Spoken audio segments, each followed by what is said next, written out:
여러분 안녕하세요.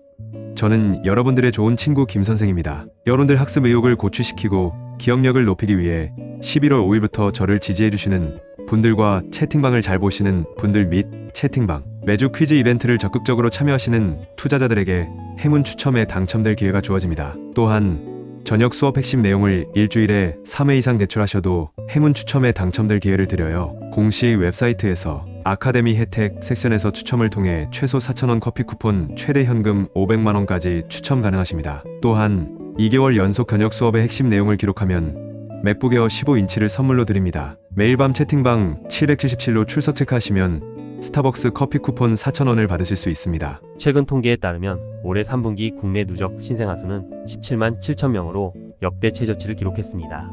사회적 갈등도 그 어느 때보다 첨예하고 심각해졌습니다. 인터넷 이슈로 인한 사회적 문제들 뿐만 아니라 개인적으로 저는 재정 상황이 나아지면 사람들이 자기 정체성에 더 관심을 갖는다고 생각합니다. 여성이 경제적으로 독립하면 혼자서도 잘 살 수 있기 때문에 굳이 남자와 관계를 맺을 필요가 있을까를 고민하는 여성도 있을 것입니다. 남성이 부자가 되면 돈은 많은 것으로 교환할 수 있기 때문에 한 여성과만 관계를 맺을지를 고민하는 남성도 있을 것입니다. 모든 사람이 돈을 가지고 있으면 항상 자신에게 정말 필요한 것이 무엇인지 생각하고 그렇기에 출산율은 필연적으로 떨어집니다. 따라서 여러분은 자신에게 정말 필요한 것이 무엇인지 깨달을 줄 알아야 하며 남성이든 여성이든 우리는 투자로 충분한 돈을 벌어야 합니다. 이제 주식시장과 관련된 몇 가지 최신 상황과 다음 주에 주목해야 할 주요 이슈에 대해 이야기해 보겠습니다. 금요일 밤 미국 증시가 전반적으로 상승하면서 우리 증시에도 호재로 작용했습니다. 미국 3대 지수인 나스닥, 다우존스 지수, S&P 500 지수는 각각 0.45%, 0.36%, 0.41% 밖에 상승하지 않았지만 사실상 미국의 고용 지표는 예상보다 좋았습니다.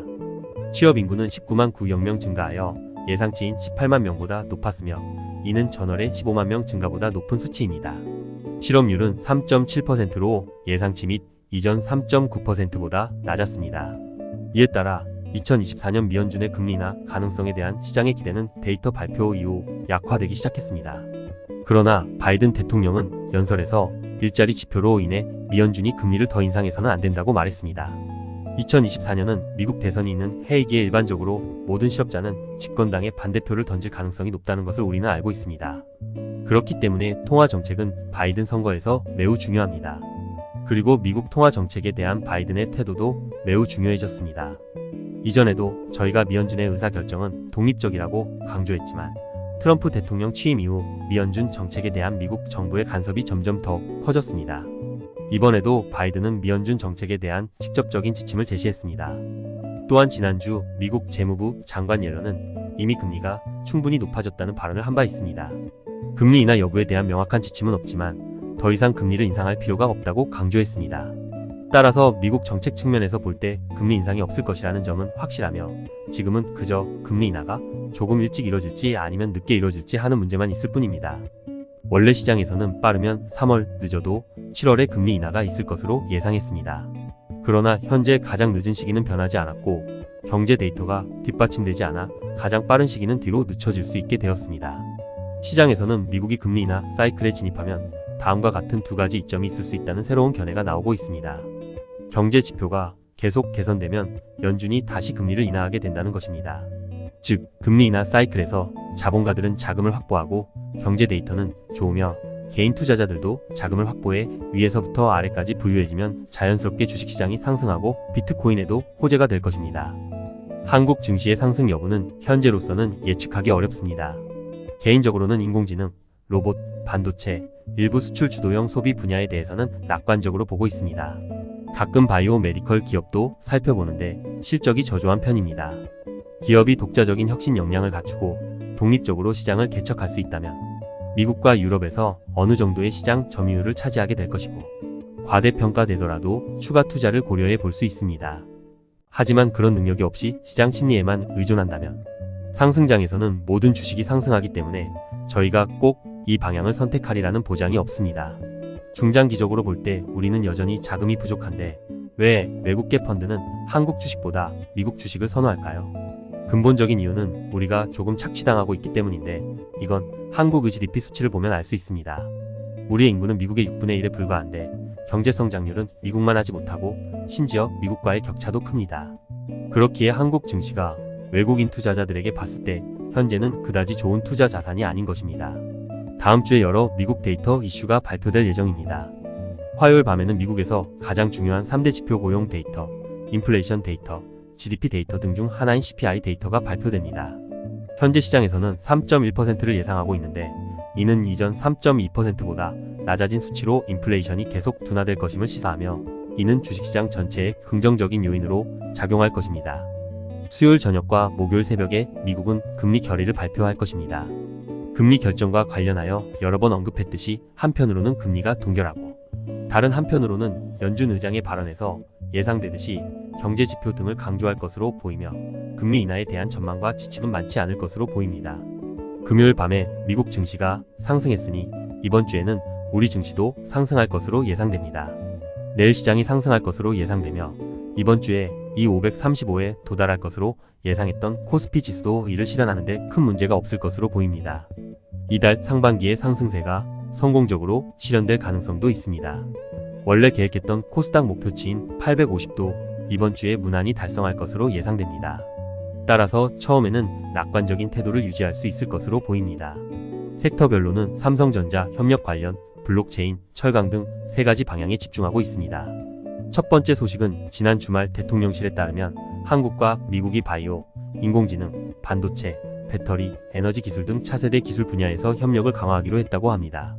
두 번째 소식은 구글의 제머나이의 가짜뉴스 문제가 드러나면서 인공지능과 로봇 관련 섹터에 악재로 작용하고 있다고 합니다. 단기적으로 보면 삼성전자의 주식은 이미 몇 가지 호재 요인이 있었고 외국인 매수도 적극적이게 되었습니다. 전반적으로는 여전히 이 추세를 좋게 보고 있습니다. 따라서 주식시장 수익 플랜에서는 삼성전자를 중심으로 주변으로 확장에 적합한 종목을 찾을 수 있습니다. 반도체 섹터에서는 우리가 이전에 이미 몇 가지 옵션을 준비해 놨습니다. 이미 솔브레인을 매수했으며 현재 안정적인 추세를 보이고 있습니다. 로봇 분야에서는 우린 레인보우 로보틱스를 장기간 주시해 왔으며 현재는 단기 지분을 보유하고 있지 않습니다. 레인보우 로보틱스 월봉의 성과는 괜찮은 편입니다. 근데 만약 삼성전자가 처음 27만 7,810주를 사들이기 위해 자금을 투입한 3월부터 계산한다면 이 주식의 월봉은 한 번도 두 양봉의 저점 아래로 내려간 적이 없습니다. 그러므로 지금의 상승 추세는 변함이 없습니다. 최근 추세로 볼 때 이전 기간에 너무 많이 하락했기 때문에 주가 순자산 비율도 상대적으로 높아 시장 마찰이 커서 상승 모멘텀이 충분하지 않았습니다. 그러나 기술적으로 이 주식은 여전히 기회가 있을 수 있으므로 저희가 살펴보고 있습니다. 최근 저희가 이 주식의 단기 기회에 계속 집중하면서 많은 분들이 레인보우 로보틱스를 장기적으로 보유할 수 있는지 문의해 주셨습니다. AI와 로봇 사이에는 몇 가지 차이점이 있는데 간단히 말해 로봇은 AI보다 더 복잡하고 AI는 일반 인터넷 기업보다 더 복잡하다는 것입니다. 실제 제조 공정에 관여하는 모든 기업에게 있어 플랜트 기술은 기업의 경쟁 우위 중 하나이며 이를 달성하기 위해서는 많은 어려움을 거쳐야 합니다. 이러한 기술은 일반적으로 인간과 기계의 결합을 통해 완성되어야 하며 쉽게 복제할 수 없습니다. 따라서 새로운 기업이 로봇을 제조하는 회사를 창업하는 것은 매우 어렵고 많은 비용과 노력이 필요합니다. 일반적으로 발전을 주도할 강력한 리더가 필요합니다. 이 리더는 외부 자산을 조정할 수 있을 뿐만 아니라 기술적 세부 사항을 이해하고 공장의 모든 측면에서 이를 발전시키기 위해 효과적인 의견을 제시할 수 있는 능력을 갖춰야 합니다. 리더가 이러한 분야에 대한 이해가 부족하면 낭비가 발생하고 궁극적으로 회사에 심각한 손실을 초래할 수 있습니다. 예전에는 무인양품과 도요타였지만 지금은 테슬라와 스페이스X가 있습니다. 이것이 바로 일론 머스크가 왜 로켓과 전기 자동차로 성공할 수 있었는지에 대한 답입니다. 하지만 대다수 기업은 실패했는데 그 이유는 세부적인 문제가 회사의 생존에 직접적인 영향을 미치며 직접 나서서 해결해야 하는 방법밖에 없기 때문입니다. 인터넷 기업은 좀 다릅니다. 인터넷 기업은 플랫폼 네트워크의 선순환을 실현하는데 더 많은 관심을 기울입니다. 예를 들어 채팅 앱은 사용자와 사용자의 모먼트가 모두 같은 플랫폼에 있다는 사실에 초점을 맞추고 있고 지역 서비스 앱은 판매자와 소비자가 모두 같은 플랫폼에 있다는 사실에 초점을 맞춥니다. 인공지능은 제품 자체 이외에도 사용자와 응용 프로그램의 생태계가 필요합니다. 특정 당사자는 플랫폼 자체뿐만 아니라 플랫폼이 수집하는 다양한 자원이 필요한데 이것이 바로 인터넷 기업의 해자입니다. 반면에 인공지능은 컴퓨팅 성능과 데이터를 모두 포함하기 때문에 기술 개발에 있어 주요 병목 현상이 발생하며 알고리즘을 최적화하고 더 많은 데이터를 수집하는 방법도 비용이 많이 듭니다. 따라서 일반적인 인터넷 기업들은 자원을 수집하는 기능에 중점을 둡니다. 인공지능은 이를 기반으로 더 많은 공장 기술의 디테일한 부분을 갖고 있습니다. 반면 로봇은 인공지능을 기반으로 계속 공장 기술에 집중하고 있습니다. 레인보우 로보틱스는 장기적으로 봤을 때 향후에는 이 두 가지를 동시에 고려해야 할 것으로 보입니다. 실제 로봇으로서 연구개발은 가장 중요한 것은 아닙니다. 브랜드를 키우는 방식은 애플과 테슬라를 참조 가능하며 우선 프리미엄 제품에서 브랜드를 먼저 만들어 충분한 시장 수요를 창출할 수 있습니다. 공장의 세부 사항이 충분히 완전한지에 대한 여부는 생산 비용, 생산 능력 및 품질 관리를 결정하며 애플은 쿠기, 테슬라는 머스크가 이를 완성합니다. 누가 이걸 해낼지는 로봇이 양산되기 전까지는 알 수 없습니다. 따라서 단기적으로 바닥의 흐름을 지켜본 다음 계속 매수하는 것을 고려할 것이며 그때 제 알림을 기다리셔도 됩니다. 블록체인 분야와 관련해서는 시장 분위기와 개별 종목의 성과 등 모든 측면에서 호재 소식을 미리 파악하는 데 더 많은 노력을 기울이고 있습니다. 최근 비트코인 상승, 코인베이스의 주가 상승, 위메이드와 같은 주식의 상승에 관한 뉴스가 많이 나오고 있습니다. 이 모든 것들은 우리가 이전에 논의했던 것들이고 많은 수익을 올렸던 것들입니다. 그만큼 저희는 시장을 미래지향적으로 바라보고 있습니다. 이번 주에도 우리는 여전히 이 분야에 집중하고 있습니다. 게임 엔터테인먼트 부문의 주식은 상관관계가 비교적 크고 회사의 본질은 비교적 평범합니다. 기본적으로 소식을 중심으로 등락을 하는 것입니다. 우리는 관련 뉴스가 가져온 단기적인 기회에 중점을 둡니다. 철강 섹터는 중국 정책의 영향으로 호조가 오래 지속될 것으로 보입니다. 2015년 철강 가격은 지속적으로 하락해 제철소가 일반적으로 손실을 입었기 때문에 중국 제철소의 생산 능력을 제한적이었습니다. 이후 약 2년 만에 철근 가격이 2배 이상 뛰었습니다. 그 기간 동안 포스코 홀딩스도 한 차례 상승을 경험했습니다. 2015년 말 16만원에서 2018년 초 최고 40만원으로 2년여 만에 2배 이상 뛰었습니다. 이번에도 정책 사이클이 호조를 보이면서 포스코 홀딩스는 앞으로 2년간 전반적인 추세가 오를 것으로 예상되지만 상승폭은 크진 않을 것으로 보입니다. 그러나 단기 거래의 경우 회사의 시가총액이 크기 때문에 전반적인 변동이 상대적으로 적고 수익을 확정할 수 없습니다. 단기적으로는 중간 정도의 시총을 지닌 두 개의 회사를 주시하며 이와 상응하는 신호를 기다릴 수 있습니다. 현대제철 4020은 제강 관련 업무를 하는 업체입니다. 장기적인 실적을 보면 현대제철은 사실상 상승세를 나타내지 않았으며 장기적인 실적은 좋지 않았습니다. 단기적으로는 적어도 최근의 고점인 대략 36,200 정도의 위치를 돌파할 때까지는 기다려야 합니다. 세아베스틸 지주 1430의 시가총액은 1조 원에 육박하며 주로 특수 유형의 철강 재련과 관련된 업무를 하고 있습니다. 장기적인 추세로 볼 때 그 실적은 비교적 평범하고 흔들리는 장세에 속합니다. 단기의 상방 저항선은 28영 부근으로 시장이 이 저항을 돌파할 수 있다면 우리는 매입을 고려해 볼 수 있으니 다음 주에도 계속해서 관련 기회를 지켜보겠습니다. 그래서 오늘은 지식 맵에서 하나하나를 골라서 조금 분석을 해보려고 합니다. 우리의 기본 논리는 다음과 같습니다. 첫째, 진정한 수요가 가장 귀중합니다. 주요 비즈니스가 소비시장에서든 투자 시장에서든 마찬가지입니다. 여러 조건을 매칭할 필요가 있으며 어느 정도 우연성도 있어 예측이 쉽지 않습니다. 그러나 일단 실현되면 이러한 요구는 관성적이며 이윤을 따라가는 것이 더 쉽습니다. 둘째, 조작된 거짓 요구는 실현하기 쉽지만 관성은 불확실하여 예측할 수 있지만 따라가기가 어렵습니다. 때론 예측이 불가능하기 때문에 이런 기회는 무시해도 좋습니다. 셋째, 공급 측에서 대부분의 경우 규칙이 고정되어 있기 때문에 우리는 미리 알 수 있습니다. 그러나 임시 신규 공급에 대해서는 경계해야 합니다. 셋째, 공급 측에서 대부분의 경우 규칙이 고정되어 있기 때문에 우리는 미리 알 수 있습니다. 그러나 임시 신규 공급에 대해서는 경계해야 합니다. 그래서 가장 좋은 방법은 진정으로 수요가 상승할 때 우리는 따라가는 전략을 짜는 방법입니다. 지식맵의 첫 번째 부분은 거시 환경이 시장에 미치는 영향입니다. 첫 번째는 통화정책 사이클로 미연준이 금리를 내리거나 대차 대조표를 확대하면 시장에 신규 자금이 유입돼 신규 수요가 발생할 수 있습니다. 주가 상승은 이 기본 원칙에서 벗어날 수 없습니다. 두 번째는 금융 레버리지 주기로 부동산 투기꾼들은 이것에 대해 더 많이 알고 있습니다. 금리가 오르고 주택 대출 비용이 증가하면 수요가 감소하고 공급이 증가했습니다.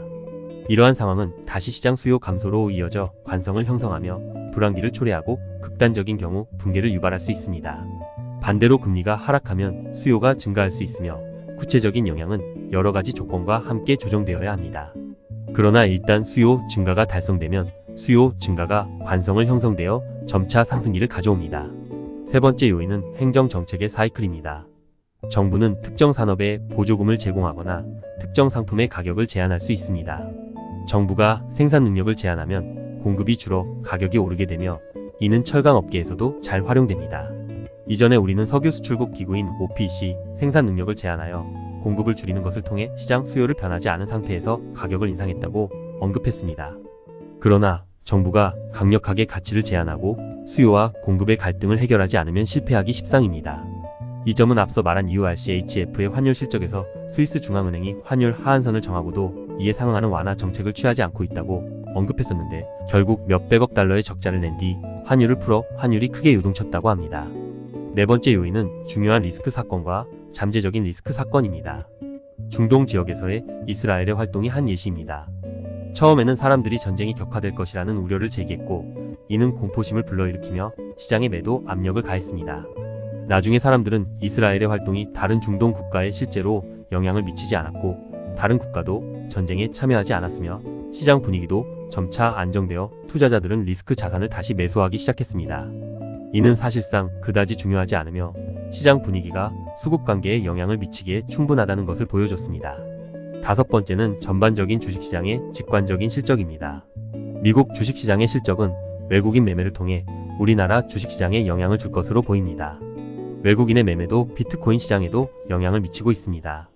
따라서 우리나라 주식시장과 비트코인 시장의 상승은 새로운 수요로 직결되기 때문에 미국 자본의 지원과 때려야 뗄 수 없는 관계입니다. 두 번째 부분은 자금 구조입니다. 자금 구조에 대해 우리도 안정적인 수요 증가 또는 안정적인 공급 감소를 기반으로 가격 상승을 판단해야 합니다. 이는 확실한 흑자의 근본적인 논리입니다. 첫 번째로는 직관적인 소식과 신호입니다. 직관적인 신호를 예를 들어 설명해 보자면 큰 기관이 매입을 시작한다고 발표했다고 전에 저희가 말한 적이 있는데 2020년 가을부터 그레이스케일 펀드가 BTC 매입을 발표한 것입니다. 이것은 매우 비정상적인 현상입니다. 왜냐하면 BTC는 당시 이미 가격이 높았기 때문입니다. 우리는 그레이스케일 펀드가 더 큰 패턴을 가지고 있으며 이 수요는 지속적이고 가격에는 관심이 없다는 것을 알고 있습니다. 따라서 BTC는 강세장을 열었고 우리도 성공적으로 수익을 얻었습니다. 올해 블랙록과 같은 재벌 기업을 포함한 미국의 대형 자본들이 같은 이유로 비트코인 ETF를 출시할 것이라고 발표했기 때문에 내년 상반기에는 확실히 BTC의 강세장이 될 것이라고 가정할 수 있습니다. 이 강세장의 최종 가격도 10만 달러를 넘어설 가능성이 높습니다. 그리고 그러한 소식이 없는 경우 시장에서의 수요는 보통 기관과 개인 투자자의 매수를 통해 실현됩니다.